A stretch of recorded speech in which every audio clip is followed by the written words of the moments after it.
Good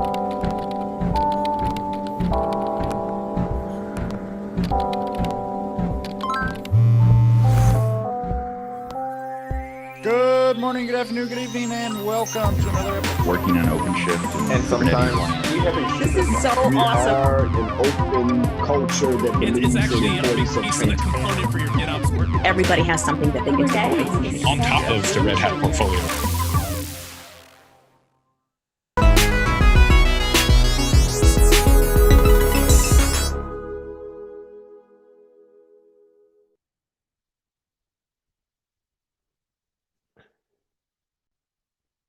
Good morning, good afternoon, good evening, and welcome to another episode of the Level Up Hour. I'm Randy Russell, your host, and I am joined by Jafar Traibi and Scott McBrien. And gentlemen, I believe this is our last show of the season. Yes? Yeah, that is. And I hope we have some nice recap about what happened earlier this year. So let's see. Exactly so. So I'm actually remote for today's episode. I am broadcasting from lovely Breckenridge, Colorado, and so apologies in advance if I'm perhaps not quite as well equipped to conduct the show, but we're going to have a great show anyway. So today, as Jafar mentioned, we are going to have a sort of a recap of some of our favorite episodes from since we joined this show, the Level Up Hour, and we'll talk about we'll take a look at some of our favorite clips. Also, maybe take a look ahead at the imminent, semi-imminent release of Red Hat Enterprise Linux 9. Maybe talk a little bit about what might be some good certification choices for the coming year and more. But first, everybody remember, like, subscribe, share, let everybody know we're here. And so with that, I think we're ready to take a look at clip number 1, which comes from episode 45, UBI Micro hits the scene.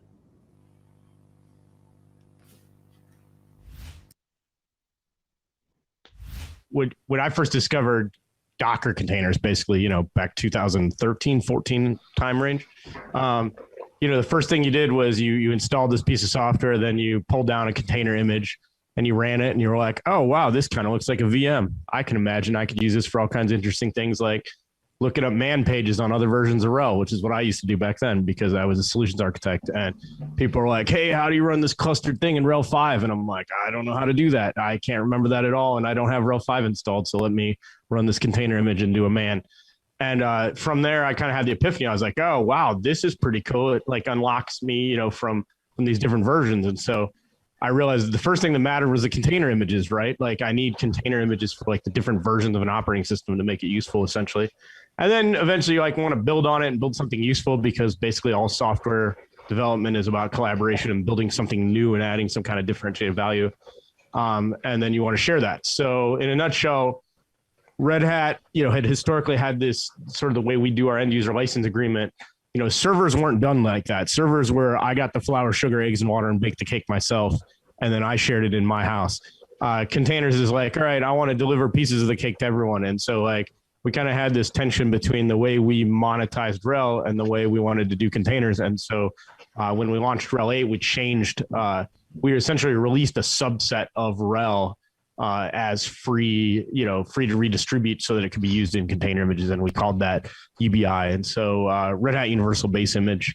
And we basically made, at the time, 3 base images, a bunch of layered images that were things like Python, Ruby, PHP, you name it, like all these different programming languages, Java, .NET. And then all the usual suspects. Yeah, all these usual. Technically, I'm lying about Java. It took us a little while to get Java out the door the way people wanted it. They were mad. And they didn't know that it was not on purpose. It was just logistics. Software's hard.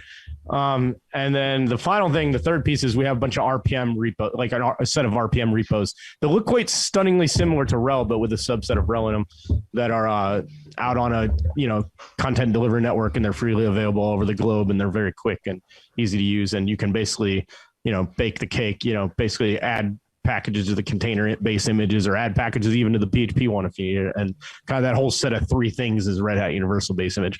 Although I think a lot of people refer to the base images as the UBI, it's really kind of all three things. So you'll see on the system, I just have this tool. So earlier we were talking about like placing files within the base image. And that's essentially what you're doing here is you're using Yum on the host to unpackage those files from the RPM and then place them in the file system within the container image.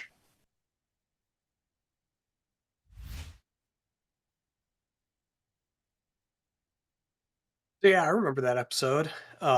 Randy and I had like the same, we were on the same wavelength and dressed the same. Man, I miss those days. Maybe I'll get a black shirt real quick so we can recreate that. Yeah, we had our prom dress moment there. So that was a really good episode with another Scott, Mr. Scott McCarty, talking about UBI micro, which it's actually a very important building block at this point for organizations that are trying to use containers, trying to approach this. What were some of the key things that you took from our visit from Scott McCarty, Scott McBrien? Well, I'm lucky enough to work with Scott McCarty on a pretty regular basis, so I get the insights from McCarty pretty often. Micro is interesting for that very minimalist container crowd because it is like, I think with RHEL 9 it's down to 7 megabytes compressed. It was some insanely small number. It was smaller than the first Linux distribution I ever used, which literally was a couple of floppies. Yeah. And back then floppies were what, 8 inches wide? 1.44. Nice. All right. So anything else about UBI micro? I think we have a link that we might be able to share if people want to find out a bit more about UBI micro. But in the meantime, let's look at our next episode, and that would be